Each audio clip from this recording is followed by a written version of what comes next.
Skill पैशासोबत माझी story काय होती हे खूप जण मला विचारतात की तुम्ही कसं स्टार्ट केलं आणि आज 1 वर्ष कंप्लीट होत आहे तुम्हाला.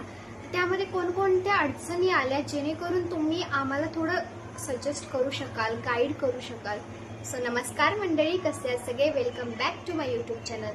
आजचा टॉपिक असा आहे की एका दादांनी क्वेश्चन केलेला आहे की ताई, तुम्ही जेव्हा 1 वर्षाखाली स्किल पैसा जॉईन केला होता तर तुमच्या आयुष्यामध्ये कोणकोणते रेस्ट्रिक्शन्स होते किंवा कोणकोणते रिजेक्शन्स आले, कसे लोक तुमच्यासोबत भेटले आणि तुम्ही त्यांना कसं फेस केलं.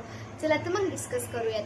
हे बघा, मी तर तुम्हाला एकच सांगते, कोणत्या पण गोष्टीमध्ये जर तुम्ही टिकून राहिलात ना कन्सिस्टन्सीने, तर नेहमी तुम्ही त्यामध्ये सक्सेस होणार. जसं की तुम्ही स्टडी करत असाल तर स्टडीमध्ये जर कन्सिस्टंट असाल तर नक्की तुम्हाला एक ना एक दिवस यश भेटेल.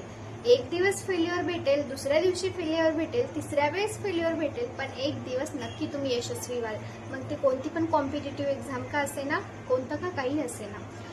तुम्हाला सगळ्यांना काय वाटतं माहितीये का, माझ्याने नाही होणार, मी करू शकेल का, हा जो माइंडसेट आहे ना तेच तुम्ही अगोदर बदलून घ्या. आणि माझ्यामध्ये एकच माइंडसेट आहे, माझ्याने होईल नाही होईल आय डोंट नो, बट मी स्वतःला सांगते की हा आशू तुझ्याने होणार आहे. हा अश्विनी दळवे, तू सक्सेसफुल एक गर्ल आहे, सक्सेसफुल आहेस.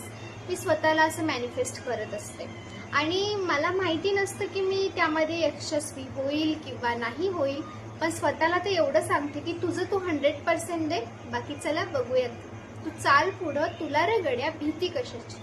हे एक सॉन्ग आहे ना, ते खरंच खूप भारी आहे. कारण की तुम्ही जर चाललात ना तर बरोबर तुम्हाला यश पण भेटेल आणि भीती कशाची वाटणार नाही, एकटे जरी असेल तरी पण. माझ्या सक्सेस स्टोरीची एकच कहाणी आहे, ती म्हणजे consistency, believe in my self. लोकांचं काही ऐकलं नाही. आता माझं एक डायलॉग ऐकून घ्या. जर तुम्हाला तहान लागली असेल, जर तुम्हाला लोकांनी म्हटलं की पाणी पिऊ नका, तर तुम्ही पिणार नाही का?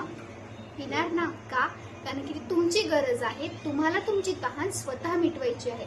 कोणी येऊन तुम्हाला ग्लास देणार नाही किंवा कोणी येऊन तुम्हाला पाजवणार नाही. समजलं? सो तुम्ही लोकांचा विचार करू नका. लोक तुमच्यावर हसतील. मी पण एक कॉलेज स्टुडंट आहे, मी पण एक मेडिकल स्टुडंट आहे. माझ्यावर पण माझेच फ्रेंड्स हसलेले आहेत आणि आज सुद्धा हसतात. सिरियसली, आज सुद्धा ते माझ्यावर हसतात. I don't care. मी काय करतेय मला माहिती आहे, माझा रस्ता वेगळा आहे हे मला माहिती आहे. सो जेव्हा आपण वेगळे निघतो ना तेव्हा सगळ्यांचं लक्ष आपल्यावर असतं.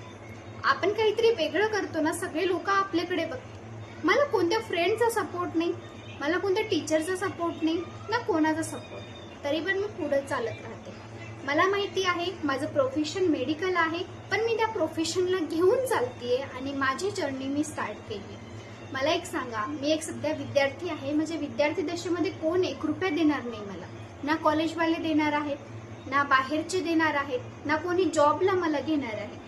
मग माझ्याकडे एकच ऑप्शन होतं, ते म्हणजे घरी बसून काहीतरी असं करणं जेणेकरून मी पैसे कमवू शकतो. ऑनलाईन बिझनेस स्टार्ट केला, व्हिडिओ एडिटिंग स्टार्ट केली. व्हिडिओ एडिटिंगमध्ये आज खूप जास्त स्किल आहेत, ज्यामध्ये खूप साऱ्या गोष्टी, ग्राफिक डिझाईन असेल, कॅनव्हा डिझाईन असेल, खूप सारे स्किल्स जे मी आज शिकले आणि त्यातून मी अर्न करत आहे. एक साईड हस्टल ना की future, but it is a side hustle. मी माझी प्रोफेशन चालू ठेवणार आहे, माझं प्रोफेशन कम्प्लीट होणार आहे.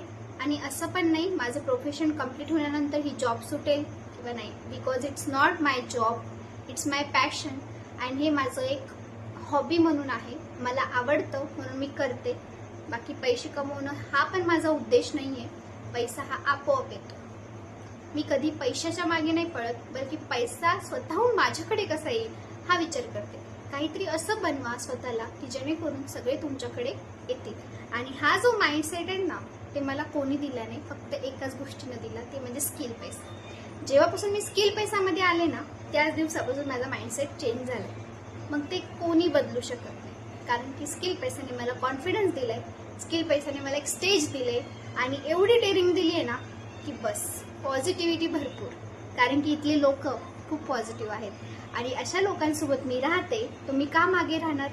माझी स्टोरी खूप भयानक आहे, ती स्टोरी मी कधीतरी तुम्हाला एक्सप्लेन करेल. पण काही जणांनी मला असं विचारलं होतं की तुम्ही कशा प्रकारे विचार करता, तुमचा माइंडसेट कसं आहे. त्यामुळे मी हा व्हिडिओ तुमच्यासाठी बनवलाय. जर हा व्हिडिओ आवडला असेल तर लाईक, शेअर, सबस्क्राईब करायला विसरू नका. आणि हा प्लीज सपोर्ट दाखवा. सपोर्ट दाखवला तर नवीन नवीन टॉपिक्स मी तुमच्यासाठी घेऊन येत राहील आणि असाच सपोर्ट राहू दे एका मराठी मुलीसाठी आणि अशाच एका बेस्ट आणि बेस्ट करिअर घडवण्यासाठी तुमचं पण best of luck. Thank you so much.